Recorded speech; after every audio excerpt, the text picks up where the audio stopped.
Okay, chest tubes. Let's talk about chest tubes for a few minutes. So let's start off by thinking about, why does our patient have a chest tube? Okay, and on the NCLEX, you're going to see stuff written or described differently than you may commonly see it in your facility or at your nursing school. Your instructors may call it something differently. So on the NCLEX, you very well may see a chest tube referred to as a closed chest drainage device, or maybe just as a chest drainage device. And the purpose for a chest tube or a chest drainage device is to reestablish a negative pressure in the pleural space. We want to reestablish a negative pressure in the pleural space. And that's because we typically, on a normal person, have negative pressure in the pleural space. Now, what is the pleural space? Well, that is the space, and it's a tiny, thin space between our chest wall and the lining around our lungs.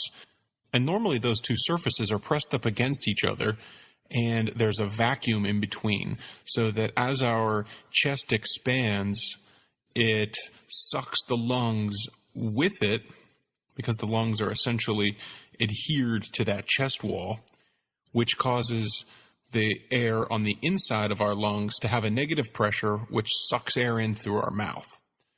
Now, if there, for whatever reason, that chest wall does not draw on that pleural lining, then the lung is not going to have negative pressure inside of it, and it's not going to expand. So as a result, our patients are going to have difficulty breathing or a collapsed lung. Now, how does air get into that pleural space? How does air get into that little tiny gap between the chest wall and the lining of our lungs? Well, there's two ways. You can either have a hole in the chest wall, or you can have a lung in the lining around the lungs. So a hole that comes from the chest wall could be from a gunshot, it could be from a stab wound, it could be from some other sort of accident. And what happens then is that you'll have a sucking chest wound where there will be air going in through the chest wall into that cavity. So now when you go to take a breath in, instead of our chest drawing the lung with it, instead of the chest wall drawing the lung with it, it's just going to draw air in through that hole in the chest wall. A second reason that you may have air in that pleural space is if your patient has a hole in their lung, a hole through that lining around the lung, and then that's where the air is getting in. So that as the chest wall expands, air goes through the lung, which keeps the lung from expanding and filling with air. So these patients are going to get short of breath. They're going to have difficulty breathing. You're going to hear diminished breath sounds on that side. So that's why we use a chest tube. We use a chest tube to reestablish that negative pressure in that pleural space. And so what we've talked about thus far is removing air from the pleural space to keep that negative pressure. But there's a second reason that you may need a chest tube, and that's if there's a fluid collection in that pleural space. And again, that could come from the same situations. Instead of having air going in, it's could be blood or another fluid going in. So, if a patient has a chest injury from a gunshot, from a stab wound, from some other sort of trauma, it may not be that air has gone in there, but perhaps there's hemorrhaging internally, which is then collecting in that pleural space.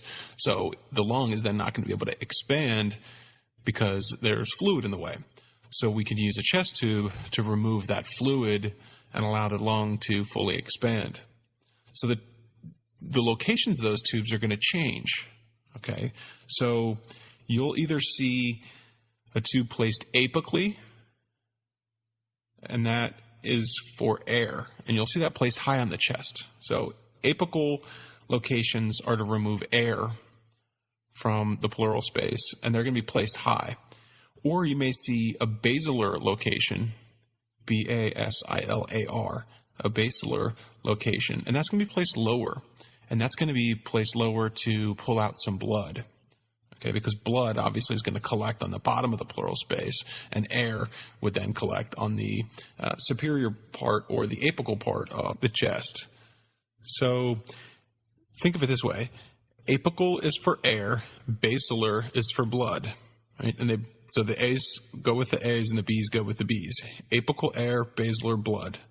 On the NCLEX, though, you're going to see the medical situation referred to as a pneumothorax or a hemothorax. So the pneumothorax is with air, and the hemothorax has blood typically.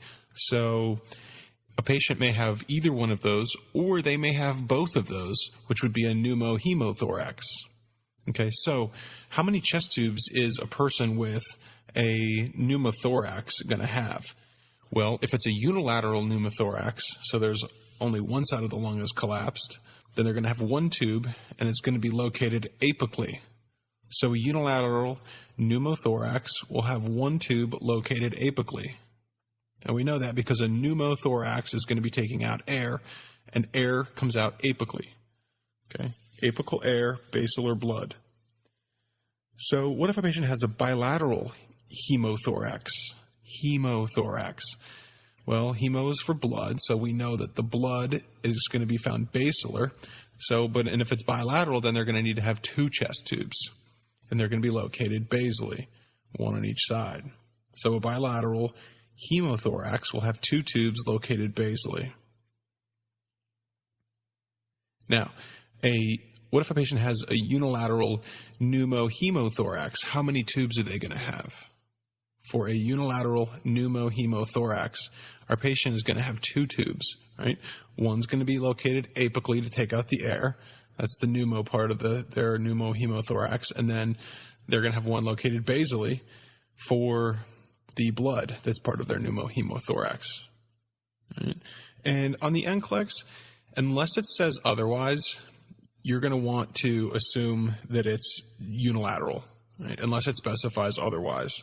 And if a patient is coming to you from any sort of trauma or a surgery, you're going to assume that it's a pneumohemothorax. One of the units where I work frequently is a CT surgery unit, a cardiothoracic surgery unit. And there we see patients who have had cabbages, other heart surgeries. We see esophageal surgeries, and we see a lot of lung surgeries. And the one time that we don't see a chest tube for a lung-related surgery is if a patient's had a pneumonectomy. Okay, a pneumonectomy is where an entire lung or a part of the lung has been removed. And for that, they don't need a chest tube because there is already a negative space created by the removal of that lung tissue. Okay, so there's already a negative space there, so they don't need a chest tube, unless it says otherwise, unless it says that it's draining blood from internally related to that surgery. So one of the things that you need to be careful with the chest tube, and chest tubes have changed a lot over the past 50 years. It used to be these 3 canister devices where you'd have a tube that came from the patient's chest and went into a collection bottle that collected any fluid that was drained. And then there was a second bottle that was the water seal, where the tube from the first bottle would go to the bottom of the second bottle, and then there was water that it went down into water. And then there was a tube that went from the top of that to another tube that was establishing the vacuum pressure. And then that tube then continued on to the vacuum source, essentially to the wall. Now, these 3 canisters have been combined today into a single canister system. And the NCLEX isn't going to ask you a ton of different stuff about this because now there's a million different manufacturers for these. They all work a little bit differently. Different facilities have different ones. So they're going to ask you questions that pertain to all different types of chest tube systems and not individual or specific chest tubes. So what do you do when one of these gets knocked over? This happens. I've done it myself. Most of them have little feet now that fold out. I'll usually tape those to the floor. That way I'm not so clumsy with them. And they also don't end up underneath a patient's bed. So someone comes in the patient's room, they raise the bed, they're working on the patient, the chest tube gets slid underneath the bed, and then someone goes to lower the bed back down to its lowest position, and you hear this big crunch because the bed is a whole lot heavier than the chest tube. The plastic chest tube collection device is strong. So now you have this broken system that's on the floor. It's a huge pain in the butt. So what do you do when that happens? We're going to go through these situations. So if the canister gets knocked over, you set it back up, and then just have the patient take a couple of deep breaths, and that's just going to get everything moving again. It's not a big deal. Just set it back up.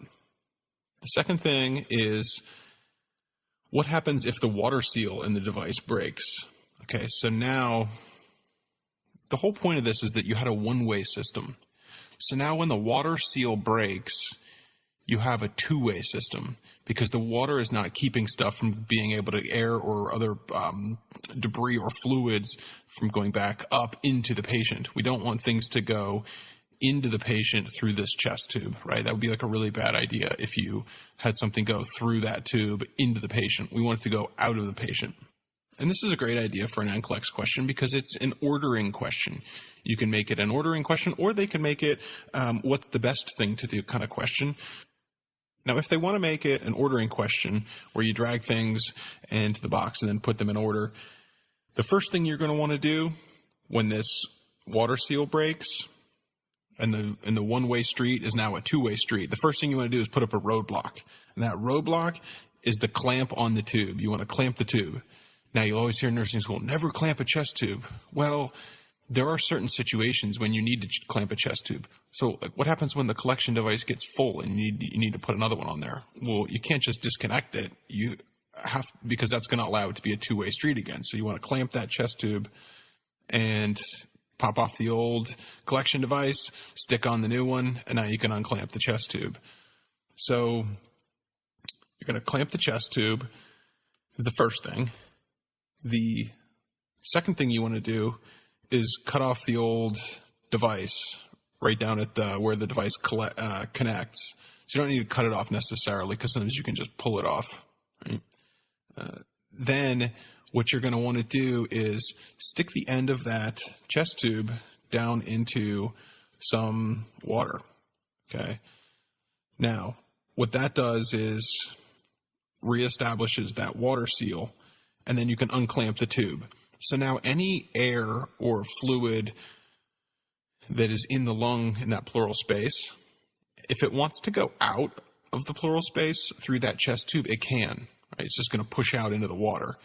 But there's not going to be enough vacuum pressure to suck that water up through the chest tube into that pleural space. So you've reestablished that one-way street, and there's no way for anything to go back up into that pleural space because the first thing we did was we clamped the chest tube. The second thing is we cut off the tube, or we pulled the tube off at the device. The third thing we did was we submerged it in water to reestablish that barrier. And then the fourth thing we did was we unclamped the tube so that the one-way street was reestablished. Now, what if they make this a what is the best thing to do kind of question? How are you going to look at this now? Okay, so we've changed it from what's the first thing. The first thing was we were going to clamp the chest tube, to now what is the best thing to do? So the best thing to do is the one thing that you could do that would keep you from having to do anything else. If you were only going to do one thing and that one thing only for the entire rest of the day, what were you going to do? Okay, so let's compare. Clamp the tube versus remove the tube from the device or cut the tube from the device. Well, am I okay only clamping the tube but never disconnecting it from the device? Yeah, I think I'm okay with that. If those are my only two options, I'd rather have it clamped than just disconnected and left loose. Or am I okay with just cutting off from the device and not clamping it? Well, I'm not okay with that at all because now we just established a two-way street and we only want this a one-way street. Okay, a no-way street, just clamping the tube makes it a no-way street. That's better than having a two-way street. Okay. Now, let's compare clamp the tube to submerge the end in water. Well, okay, am I okay clamping the tube and leaving it that way all day and not submerging it in water? Or am I okay just as soon as it breaks, I'll stick the end in water and I never clamp it? I'm okay with that, right? I'm okay putting it in water right away and not ever clamping the tube. That's just fine because we took the two-way street that was established when the water seal broke and we just made it a one-way street again. Now, what if we said, okay, just submerge the end in water but not unclamp the tube?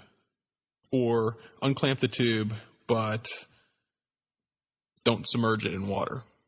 Well, it doesn't make any sense because you can't just unclamp the tube because it was never clamped to begin with. So now you can see how we looked at this by saying, which of these am I not okay to not do? Which of these can I not let myself not do? And so in this, submerging the end in water comes out as the best thing to do. It's not the first thing you would do, but it's the best thing to do. So that's how you need to think about first style questions versus best style questions on the NCLEX. Okay. There's a whole other lecture on first versus best style questions and some question examples. So be sure to listen to that. It goes over this in greater detail, but you can see how you can use that strategy on different topics throughout the NCLEX. So that's one situation that may happen. That's one thing that may go wrong in your day is when you smash the collection device. Either the patient steps on it, the stretcher gets rolled over on it, the bed gets lowered onto it. Don't break these because it's not fun. Just make more work for yourself. So another situation that you might find is that the chest tube comes out of the patient's body altogether. Right? So typically these are sutured in place. So hopefully it's not yanking out the sutures while it's yanking out the tube. But if that does occur, you're going to need to know what to do. Right? And again, 4 steps here for what to do if the chest tube comes out of the patient's body. First thing you want to do is cover that hole where the tube just came out. Cover it with a gloved hand. Right? Typically there's going to be some tape, maybe and some gauze and stuff if it's a newer chest tube around that hole where the tube went through the chest wall. So you're going to yank that stuff off and then put your gloved hand over the hole. That's the first thing. So cover the hole with your gloved hand is number 1. The second thing you're going to do is apply some Vaseline gauze. The third thing you're going to do is cover that with a dry sterile dressing. And the third thing you're going to do is tape 3 sides of that dry sterile dressing. Now, do you need the dry sterile dressing? Not really, but the tape won't stick to the Vaseline gauze, so you got to have something that helps the tape adhere to the body and to the dressing. And why do we use Vaseline gauze? What's wrong with just the dry gauze? Well, remember, we want to take what has just become a two-way street again and make it a one-way street or a no-way street. And the best thing to do is to make it in this situation, is to make it a no-way street with that Vaseline gauze, because the air is not going to go through that Vaseline gauze. The dry sterile dressing will hold that Vaseline gauze down.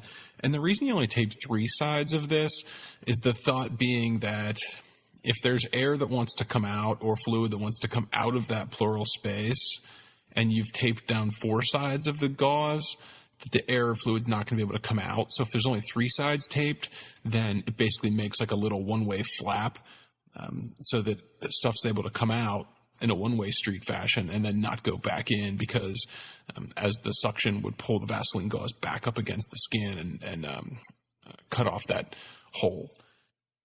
So in recap there, the 4 things you're going to do in order when the chest tube comes out of the patient's body. First thing, cover the hole with your gloved hand. That takes the 2-way street, makes it a 0-way street. Then you're going to apply Vaseline gauze. Then you're going to, third, cover all of that with a dry sterile dressing. And the 4th thing you're going to do is tape 3 sides. So that's what you need to do if a chest tube comes out of a patient's body. Another thing they may ask you about on the NCLEX is about bubbling. Okay, there are 2 times that bubbling can occur in a chest tube or in the collection device. You're not going to see it in the tube, hopefully. So I provided a decision tree here to show you the thought process that you can go through to figure out if the bubbling that you're seeing is good or if it's bad. Okay, so the first thing is you want to ask yourself, where is the bubbling? Okay, is the bubbling in the water seal Or is it in the suction control chamber? And the second thing you want to ask is, when is it bubbling? So the first, I want you to ask where. The second, I want you to ask when. Okay, so where is it bubbling? If it's bubbling in the water seal, the second question we're going to ask is when. When is it bubbling? And if it's bubbling intermittently, as with the patient's breathing, that's a good thing. Okay, so if it's bubbling intermittently in the water seal, that's a good thing. If it's bubbling continuously, that's a bad thing. Right? And what you want to start doing then is figuring out why it's bubbling continuously, because it shouldn't be. Right? That indicates that there's a leak. So you want to check and see if there's a leak in any of the tubing. So you want to check all the connections. You want to start taping up all the joints to make sure that they're all sealed up. And a good way to think about why this is bad is think about that water seal being like a 2-liter bottle of soda, right? 2-liter bottle of Coke. And when you open up that 2-liter bottle of Coke, you start to see it bubbling, okay? And if it bubbles a little bit, that's okay, right? You expect that to happen when you open a 2-liter bottle of Coke. It's going to bubble for a little bit. But if it continues to bubble and continues and continues and continues, that's bad, right? So if you just crack the lid open a little bit, it's just going to keep bubbling until all that air's gone, and we don't want that, okay? So if the water seal, right, that 2-liter bottle lid is the water seal. If the water seal is bubbling continuously, that's bad. Now you get to another question about a closed chest drainage device, and they say that it's bubbling. What do? We say, where is it bubbling? And they tell us that it's bubbling in the suction control chamber. In the suction control chamber. So what do we ask second? We found out where. Now we need to find out when is it bubbling. And if it's bubbling intermittently, that's bad, right? Like when a patient coughs, this is a good way to check and see if that seal is okay, is you have to ask the patient to cough gently a couple of times. And if you see it bubbling intermittently when they cough, that is bad. That indicates an air leak. We'll talk about that in a moment. If it's bubbling continuously in the suction control chamber, that's good. Right?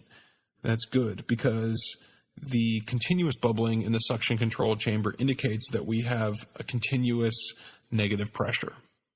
Okay, so if it's bubbling in the suction control chamber, it's bad if it's intermittent and it's good if it's continuous. Right? So, do you need to memorize all 4 of these? Do you need to memorize this entire decision tree? No, you don't need to. What I want you to do is write it down on a separate sheet of paper, draw this little decision tree out with your 4 possible outcomes. All right, 2 of them are good and 2 of them are bad. Just memorize one of them, because you can deduce all the others if you know that one of them is bad. And we know that it's bad if your 2-liter bottle is always leaking, right? So the 2-liter bottle is the water seal that's always leaking, and that's bad. Now you can deduce that if it's leaking intermittently, that's okay. And you know that if it's not the water seal and it's the suction control chamber, that the opposite holds true, that continuous in the suction control chamber, continuous bubbling is good because that means there's continuously a negative pressure, and it's bad if it's intermittent. So memorize that a 2-liter bottle of soda that's the water chamber, if it's leaking continuously, it's bad, and then just deduce the other 4. That's what good test takers do. That's what people who are good at studying do. They figure out ways to deduce other answers and other information based on what they know. And I'm going to teach you some more of these strategies when we do labor and delivery, okay, for how to deduce other information. So memorize that one, deduce the other 3. Now, I said a moment ago about that a patient has an air leak if when they cough, the suction control chamber bubbles intermittently. And what is happening when the patient has an air leak is that there's either air that is sucking in around the tube going through the patient's chest wall, or more commonly, there's air going through the patient's lung into that pleural space. And what happens then is when they cough, that air moves in and out through the suction control chamber intermittently, and that's what's bad. So how do they fix that hole in the lung? Well, a lot of times it'll resolve on its own. You'll see a stepwise approach to discontinuing a chest tube. So you'll see at first, orders might say chest tube hooked to low continuous wall suction at 20 millimeters of pressure. So you'll twist the little knob on the device to 20, and then they may be like that for a couple days. Then after a couple days, they may say turn off suction and just water seal the patient. Well, with that, there's no more suction anymore. It's just a water seal so that if anything wants to go out on its own, it can. We've got the one-way street, but it's not being sucked out. And then the last thing they'll do is they'll clamp the chest tube to see how the patient handles it, if the lung is able to continuously expand and contract with the chest wall. And then they'll discontinue the chest tube altogether. So that's what's going on with this air leak. Now, if the patient's hole in the lung doesn't resolve on its own, one thing that you'll see done is they'll try and do a blood patch. And a blood patch is basically where the physician will take the patient's blood or donor blood and they'll pour it down the tube into that pleural space, into that gap. Well, typically we want to draw everything out of that gap, but what they do with this blood patch is they pour it down in there with the hopes that that blood is then going to coagulate against the hole and basically make a big scab in there. And it's not a super successful treatment, only works maybe 20% of the time, but it's cheap, it's safe, and as a last option, you don't want a patient who has a hole in their lung and has to be on a chest tube for a month. This is something that typically a patient's only going to be on for a few days, maybe a week. That's kind of the goal, is that situation is going to resolve when we can discontinue the chest tube. But if it continues to leak for weeks and weeks, a blood patch may be an option that you'll see the physician team use. So I just want you to understand what it is. Not going to see that mentioned on the NCLEX, but just something kind of cool that you may see out on one of your units. So that is it for chest tubes, also known as closed chest drainage devices, also known as chest drainage devices. So if you've mastered this information about chest tubes, you know what every other new graduate nurse knows, and that is what you need to know for the NCLEX about chest tubes.